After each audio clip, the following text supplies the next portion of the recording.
Karena mimpi itu, Adam terbangun dari tidurnya, dan ternyata dia mendapatkan Hawa telah berada di sampingnya, dan membuatnya takjub. Nabi Adam terasuki syahwat kepadanya. Maka dikatakan kepada Nabi Adam, "Janganlah engkau menggaulinya sampai engkau membayar mas kawin."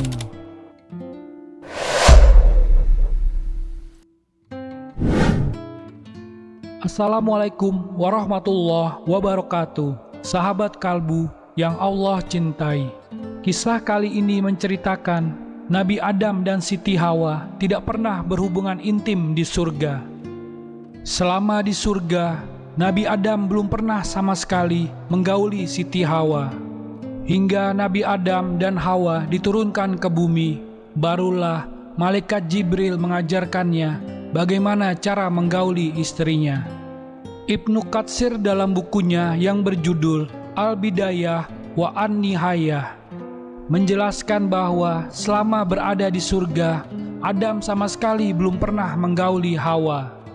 Hal ini bisa disimpulkan dari riwayat yang diturunkan oleh Anas radhiyallahu anhu bahwa Rasulullah shallallahu alaihi wasallam bersabda, "Adam dan Hawa turun dari surga ke bumi dalam keadaan telanjang, dan keduanya hanya mengenakan beberapa helai daun dari surga untuk menutupi auratnya." Kemudian Nabi Adam merasa panas hingga ia duduk menangis sembari berkata kepada Hawa, "Wahai Hawa, sungguh hawa panas ini telah membuatku sakit."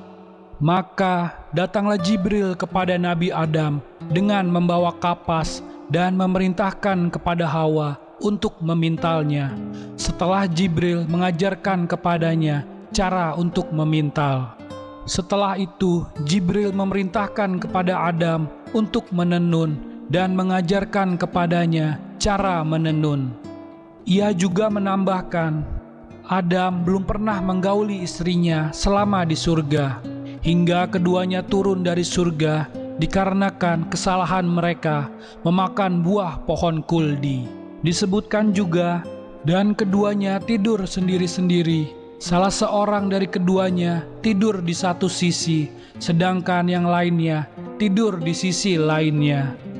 Hingga Jibril mendatangi Adam dan memerintahkannya untuk mendatangi istrinya. Dan Jibril juga mengajarkan kepadanya bagaimana mendatangi istrinya. Setelah Adam mendatangi istrinya, Jibril menjumpainya lagi dan bertanya kepadanya, "Bagaimana dengan istrimu?" Adam menjawab, "Ia orang yang baik." Ada seorang sejarawan ternama dalam sejarah Mesir modern yang bernama Muhammad bin Ilyas. Ia lahir pada tahun 1448 dan wafat di tahun 1522. Ia mengungkapkan hal yang berbeda dalam bukunya yang berjudul Kisah Pencipta dan Tokoh-tokoh Sepanjang Zaman. Menuturkan, tatkala Adam dan Hawa diantar malaikat sampai ke surga Firdaus, mereka berdua melihat ranjang dari permata yang mempunyai 700 kaki dari yakut merah, dan di atasnya ada kasur dari sutra hijau. Malaikat berkata, "Wahai Adam, tinggallah di sini bersama Hawa." Maka keduanya turun dan duduk di atas ranjang tersebut. Lalu mereka berdua disuguhi 2 petikan anggur. Satu petikan panjangnya sama dengan menempuh perjalanan sehari semalam.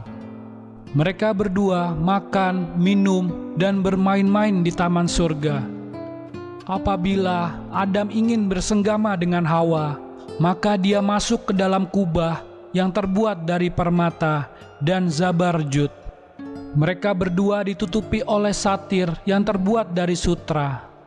Apabila Hawa berjalan-jalan di dalam istana, maka di belakangnya diiringi oleh bidadari yang tidak terhitung jumlahnya. Di kisah lain, sebelum Hawa tercipta, Syekh Muhammad bin Ahmad bin Ilyas menuturkan, setelah Adam turun dari mimbar, dia duduk di antara malaikat. Kemudian Allah membuat dia tertidur, karena di dalam tidur itu ada ketenangan bagi badannya.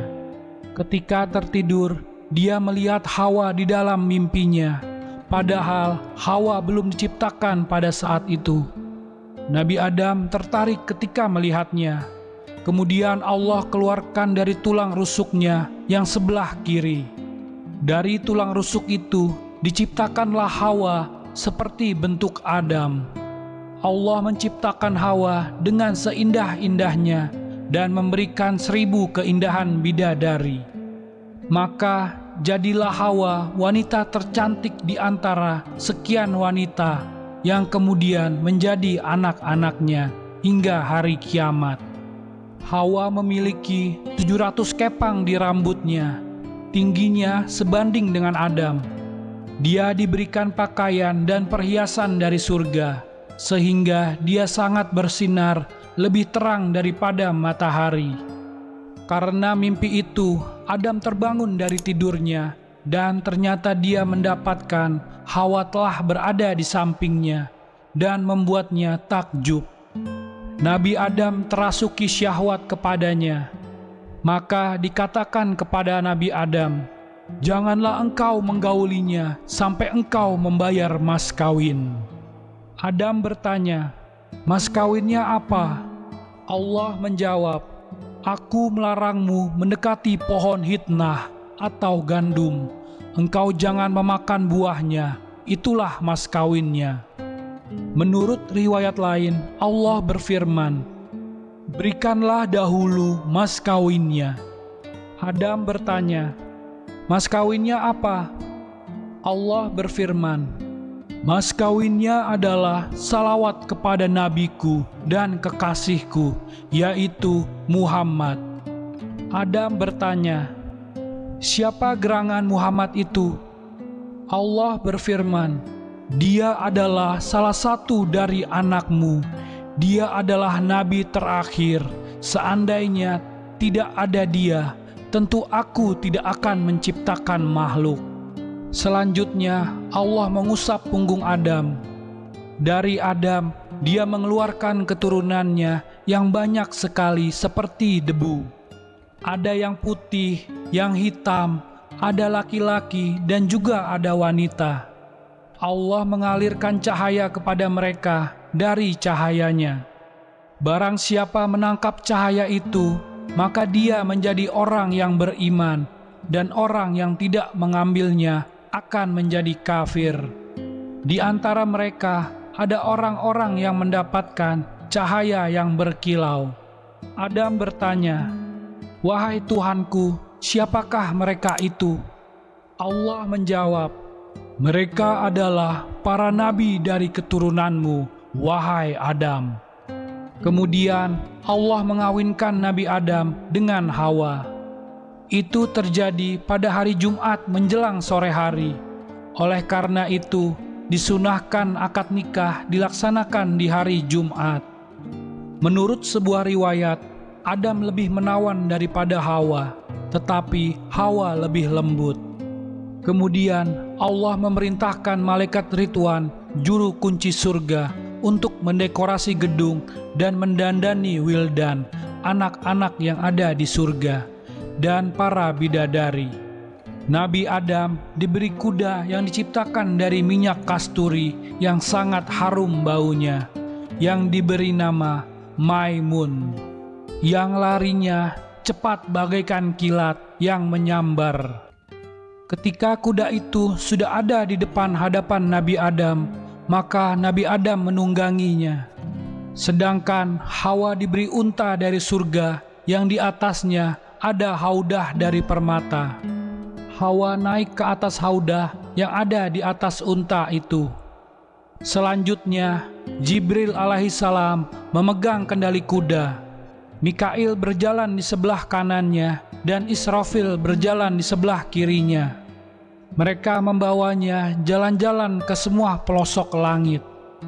Setiap kali melewati malaikat, Adam memberikan salam kepada mereka. Para malaikat berkata, "Betapa mulianya makhluk Allah ini." Hawa ikut bersamanya, tetapi dia menunggangi unta.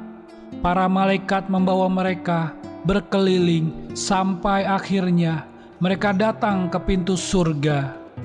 Mereka berhenti sejenak di depan pintu surga. Allah Ta'ala mewahyukan kepada Nabi Adam, "Inilah surgaku dan rumah kemuliaanku.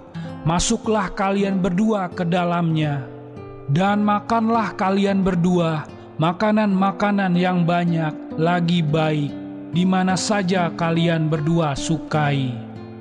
Dan janganlah kalian berdua dekati pohon ini, yang menyebabkan kalian berdua termasuk orang-orang zalim." Quran Surat Al-Baqarah ayat 35. Dan itulah kisah dari Nabi Adam dan Siti Hawa. Semoga dengan kisah ini kita bisa mengambil hikmahnya dan bisa meningkatkan keimanan kita. Wallahu a'lam bissawab. Terima kasih sudah menonton video ini sampai akhir. Jangan lupa like dan subscribe channel Ruang Kalbu. Wassalamualaikum warahmatullahi wabarakatuh.